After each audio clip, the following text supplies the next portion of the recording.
Muy buenas tardes, mi nombre es Abigail Alvarado, soy de la materia de laboratorio de medios de transmisión con la profesora Marly Rodríguez, sección Sayá.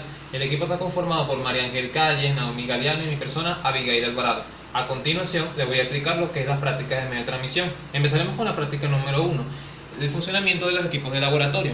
El generador de RF MODLAB permite la realización de una experiencia con antenas y líneas de gama con UHF. Se usa para la calibración y comprobación del funcionamiento de las bandas en un receptor, además de su ajuste y su puesta a punto. El medidor de campo MOD FSM entre LA, utilizado para medir la intensidad y otros parámetros de una señal de RF, permite orientar las antenas de televisión para así obtener mejor la señal y luego medir que esta señal llega adecuadamente a las tomas.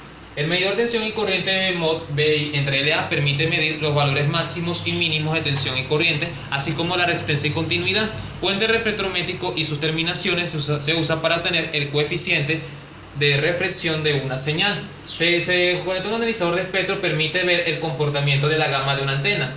Sus terminaciones presentan diferentes cargas resistivas. En la línea ranurada se usa para el análisis de ondas estacionarias, la determinación de impedancia y para la verificación de la condición de adaptación. Además realiza mediciones de corriente y tensión en un tramo. El balón 1.4 y 1.1, es decir, que convierte las líneas de transmisión simétricas en asimétricas en diferentes rangos de medición. Conviene señalar que también son ideales para...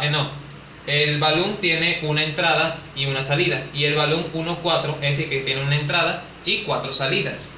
El multímetro analógico permite medir las magnitudes de corriente, tensión, resistencia en diferentes rangos de medición. También son ideales para las pruebas de diodo o de continuidad. En la línea bifilar, utilizada como línea de transmisión simétrica entre una antena y un transmisor o receptor, a través de ella podemos saber la pérdida de potencia por metro lineal de cable. En la línea balanceada, ¿qué es lo que se refiere? Que permite la transmisión de las señales atenuando el ruido. Y los dipolos, antenas empleadas para transmitir o recibir ondas de radiofrecuencia.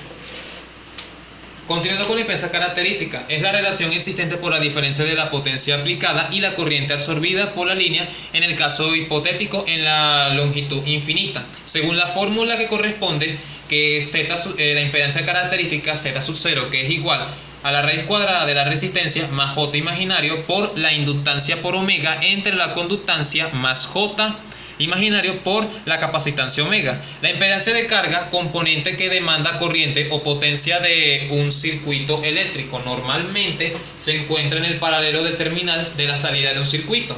El coeficiente de reflexión describe la amplitud o la intensidad de una onda reflejada respecto a la onda incidente. Esto se representa como omega mayúscula, que eso va a ser igual a la impedancia de la carga final de la línea menos la impedancia de característica de la línea de transmisión entre la impedancia de la carga al final de la línea más la impedancia característica de la línea de transmisión. En la relación de onda estacionaria es la relación entre la cantidad de energía emitida por el equipo y la cantidad de energía reflejada de vuelta por el cable coaxial, la antena, el montaje, el plano a tierra, entre otros. La relación de onda estacionaria es igual al voltaje máximo entre el voltaje mínimo. La onda directa transcurre de la antena del emisor a la antena del receptor sin tocar terreno ni ionosfera. La onda reflejada llega al receptor después de reflejarse en la tierra o en el mar. Sufre mucha atenuación. A continuación con las conclusiones. Cada instrumento y componente estudiado en esta práctica, generador de RF, multímetro analógico, será de suma importancia no solo al momento de cumplir con las actividades de laboratorio, sino que nos servirán como herramienta a lo largo de nuestra carrera al momento de ser profesionales, ya que un buen ingeniero se apoyará de dichos elementos para poder solucionar y optimizar problemas que se generen en su entorno. A continuación con la práctica número 2, que es la utilización del puente reflectométrico. Es el puente que permite visualizar el comportamiento de una antena o un filtro de radiofrecuencia o sus gamas de frecuencia.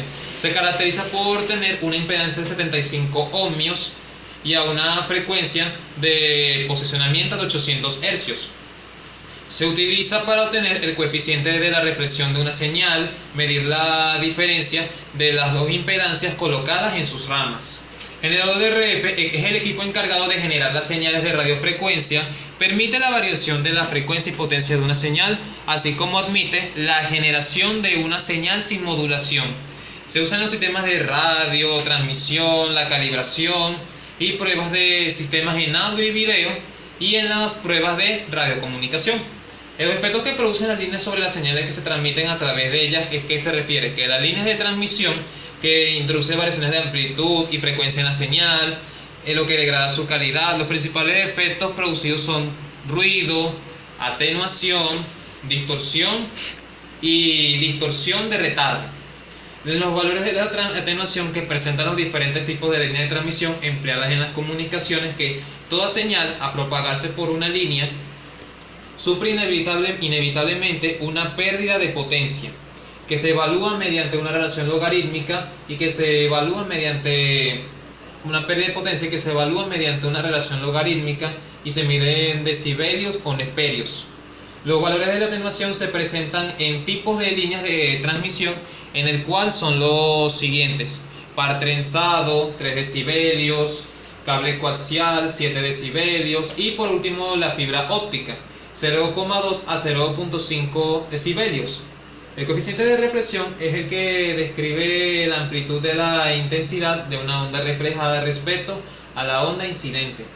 Uso de los osciloscopios. Este instrumento de visualización permite la representación gráfica de las señales y la localización de las averías en un circuito. Además determina algo que es el voltaje, el desfasaje, el período y la frecuencia de una señal.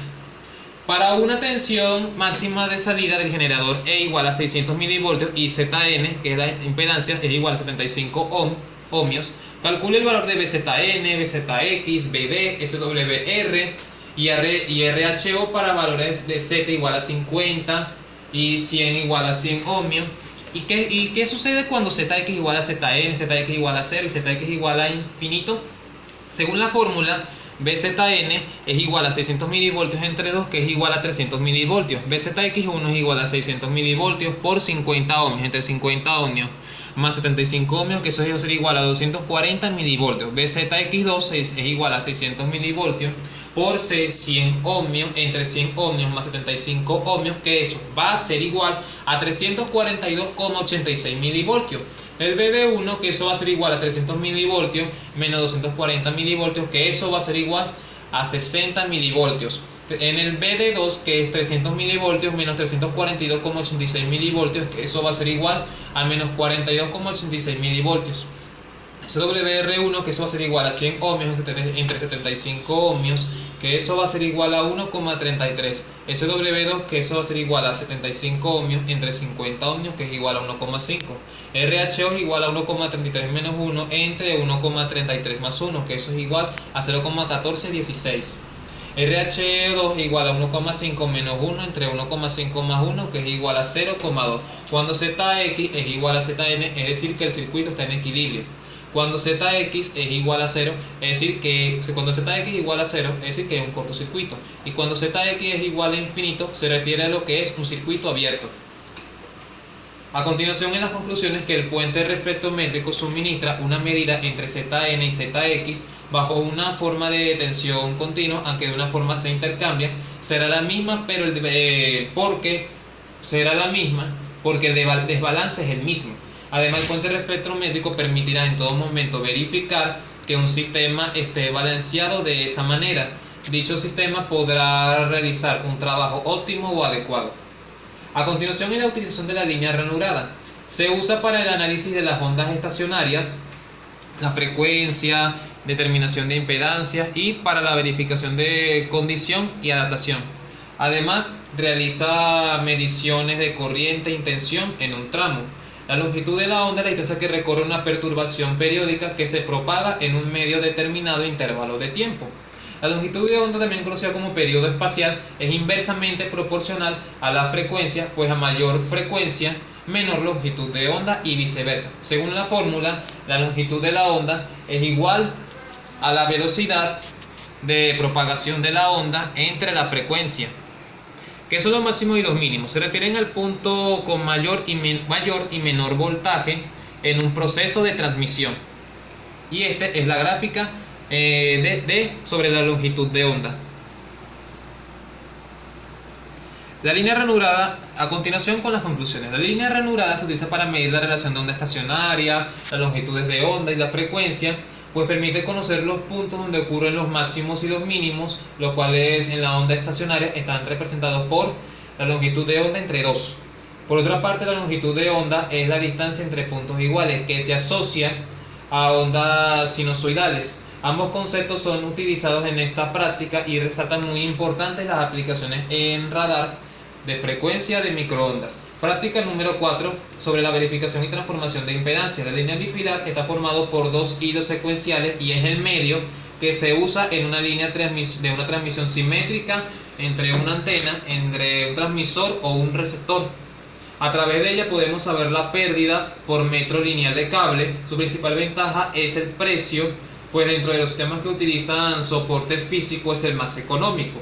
El balún es el dispositivo adaptador de impedancia que convierte líneas de transmisión desequilibradas en equilibradas.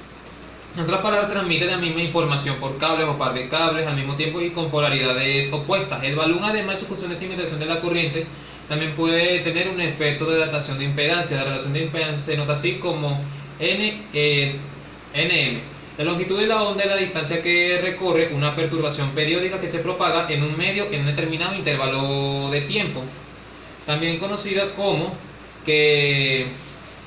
periodo espacial. Es la inversamente proporcional a la frecuencia, pues a mayor frecuencia menor longitud de onda y viceversa.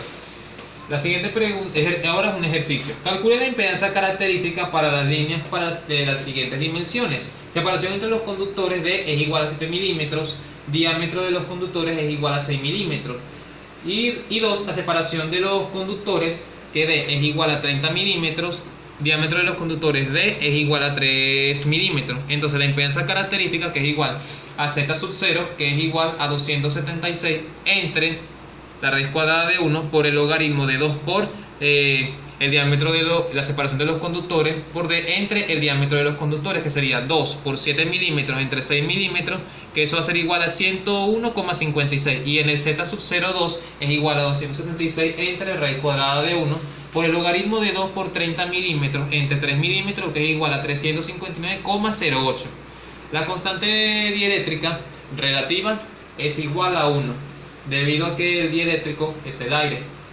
Una de sus conclusiones son que las líneas bifilares son las líneas de transmisión en las cuales la distancia entre dos conductores paralelos es mantenida gracias a un material dieléctrico. Por otra parte, se denomina balún a un dispositivo adaptador de impedancia que convierte líneas de transmisión simétricas en asimétricas. Respecto a la práctica, todo lo antes mencionado tiene una gran importancia en las telecomunicaciones. Continuando con la exposición, voy a hablar acerca de la última práctica, que es el patrón de radiación. En la antena espiral es toda antena de radiofrecuencia en microondas cuya forma consiste en una espiral de 2 o más brazos. Se suelen clasificar como antenas de banda ancha e independiente de la frecuencia, debido a que son capaces de funcionar en un rango muy amplio de frecuencia. Características: se basa en el principio de la escala electromagnética, son estructuras autoescalables, pueden funcionar a cualquier frecuencia, se construye plana o sobre conos, teniendo esta última una mayor ganancia, y por último tiene polarización del campo circular. El patrón de radiación es el diagrama o la gráfica polar que representa intensidades de campo o densidades de potencia en diversas posiciones regulares con relación a una antena. En la propagación de los campos electromagnéticos en el espacio libre se suele llamar propagación de radiofrecuencia o simplemente radiopropagación, aunque el espacio libre implica el vacío. Con frecuencia la propagación por la atmósfera terrestre se llama propagación por el espacio libre y se puede considerar casi siempre así. En esencia, hay tres formas de propagación de ondas electromagnéticas de la atmósfera terrestre. Están lo que es las ondas terrestres, las ondas espaciales y las ondas celestes o ionosféricas. Las ondas terrestres son ondas electromagnéticas que viajan por la superficie de la Tierra, por eso también se le llaman ondas superficiales. En las ondas espaciales comprenden las ondas directas y las reflejadas en el suelo. Las ondas directas viajan esencialmente en línea recta entre la transmisión y recepción. Las ondas reflejadas en el suelo son las que reflejan la superficie terrestre cuando se propagan entre las antenas emisoras y receptoras. Ondas celestes o ionosféricas son las ondas electromagnéticas que se dirigen sobre el nivel del horizonte. Normalmente se irradian hacia el cielo, donde son reflejadas o refractadas hacia la superficie terrestre por la ionosfera, por lo que se llama a veces ondas ionosféricas. El patrón de relación de la antena espiral, que la antena espiral plana presenta un diagrama de radiación de campo del tipo coseno de tita, donde tita es el ángulo que forma al plano de la antena y la dirección de observación. Por tanto, presentan nulos de radiación en las direcciones que deberían estar ocupadas por la antena infinita. Irradia por igual en las direcciones normales al plano de la antena. No obstante, en ciertas aplicaciones es necesario disponer de una antena de banda ancha, pero con un diagrama de radiación unidireccional. Una configuración de banda ancha que presenta un diagrama unidireccional es la antena espiral cónica. Y una de sus conclusiones es que la antena espiral tiene un gran ancho de banda entre la frecuencia más grande y la frecuencia más pequeña. Se utiliza en aviación con dispositivos ELT, que son las balizas y que tienen los aviones, y se activan durante un accidente. Por eso es muy importante lo que es la antena espiral. Por otra parte, es importante resaltar que la propagación de ondas electromagnéticas por el espacio libre se suele llamar propagación de radiofrecuencia, donde las ondas electromagnéticas pueden viajar a la velocidad de la luz. Y eso es todo lo que es referido a las prácticas de laboratorios de medio de transmisión. Así que muy buenas tardes y muchas gracias.